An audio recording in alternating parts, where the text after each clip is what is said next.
Shalom YouTube. You're listening to The Financially Savvy Chick. So at today's video, I want to talk about how war comes at a cost. In 1935, a Major General, Smedley Butlers, wrote a book titled War is a Racket. In this book, he warned of the dangers of the U.S. military-industrial complex more than 25 years before the outgoing U.S. President Eisenhower implored the world to guard against the same thing. This doesn't come as a surprise, but one of the most decorated soldiers in the U.S. military history, Butler knew that what he was talking about, famously writing that war is conducted for the benefit of the very few at the expense of the very many. Quote, while he lamented the loss of his fallen comrades, and despite the gongs he received for defending his country, Butler did come to the understanding that he was actually a high-class muscle man for big businesses. And that's truly what it's all about, okay? For Wall Street and the bankers, later the historian Anthony Sutton proved that Butler was right. When the U.S. administration of George Bush passed its Foreign Operations Appropriation Law in 1991, it ended all U.S. credit to the former thriving Socialist Republic of Yugoslavia. At that time, the perception of the Hill was that Yugoslavia was no longer required as a buffer zone between NATO states and their former Warsaw Pact adversaries. So its independent socialism was no longer tolerated. The U.S. military-industrial complex that Butler and Eisenhower told everyone to tackle effectively destabilized the entire Balkan region, destroyed hitherto relatively peaceful countries, and then fueled the resultant wars with its pet Islamic terrorists. Okay. So-called assistance via the Train and Equip program gave U.S. taxpayers the opportunity to funnel $500 million to private security contractors like DynCorp. DynCorp put taxpayers' money to use, seemingly by training terrorists and child trafficking to PAEDOPHILES.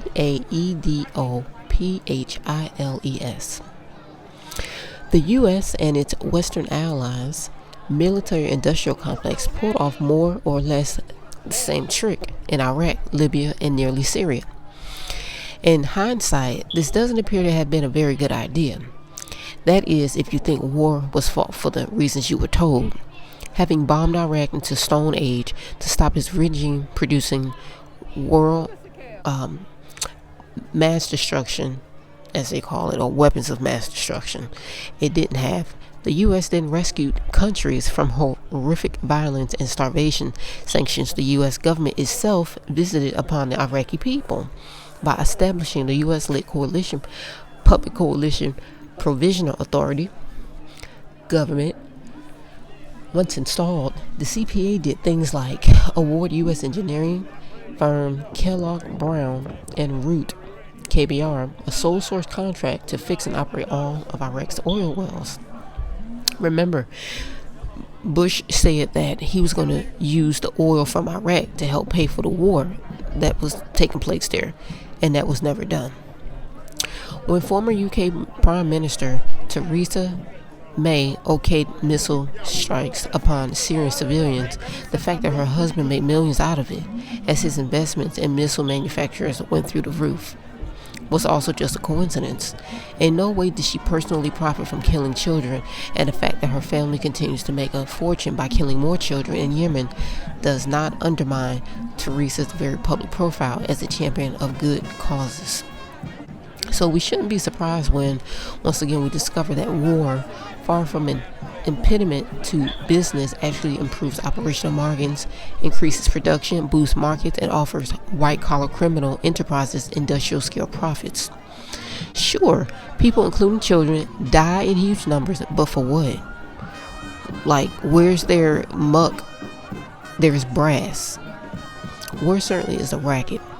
It turns out that Ukraine has been buying Russian fuel from the EU member state Bulgaria throughout the whole Ukraine war. Did you know that? An odd oversight for alleged combatants in a war. It is similar to the Ukrainian government's decision to allow the continuing transit of Russian gas from Gazprom to EU markets through its resident pipelines. The Russian energy giant Lukoil, whose former CEO Ravil Magnavov accidentally fell out of a window a few months ago, a common problem for the wrong Russian executives, has been shipping Russian oil to its refinery in the Bulgarian port city of Burgas. This was all done in secret, says the Russian MSM. Although this is just perception management, pro-war propaganda. There's been a lot of nonsense written by the Western MSM, alleging that Bulgaria has been illicitly circumventing EU sanctions, regardless of the fact that this is too monumental tripe. There isn't anything secret about it. The truth, the door was left open for Russia and Bulgaria to continue this trade at least until the end of 2024, because the EU inserted a loophole to ensure that they could. Presumably, the Russian government knew nothing about the massive oil shipments, which is why it remained a secret, according to Russian MSM. Given that the secrecy narrative is total claptrap, why would both the Western and Russian MSM want to peddle essentially the same disinformation? Let's spend a moment to reflect upon the EU's non-sanctioned sanctions, shall we? Does that even make sense? Don't forget, according to Western and Russian MSM outlets, it's all a secret, which may come to you as a relief, and maybe to some, because otherwise the Russian government would have been colluding with the EU to ensure that the Ukrainian military could stay in a fight, wouldn't it? This is just something for you to think about, because what is it about the military-industrial complex that they assume to be inevitable? Why on earth do they think it is a necessary evil? Around and around we go, blowing up and starving children to death, condemning prisoners to freezing fuel poverty, and accepting that we might just have to sacrifice ourselves and our loved ones along the way. When the warmongers next press gang our sons and daughters into dying for their ambitions, we will again say it is in a good cause, for the defense of our country, our culture, or our way of life. It never was, and it never will be, as long as we continue to go along with it.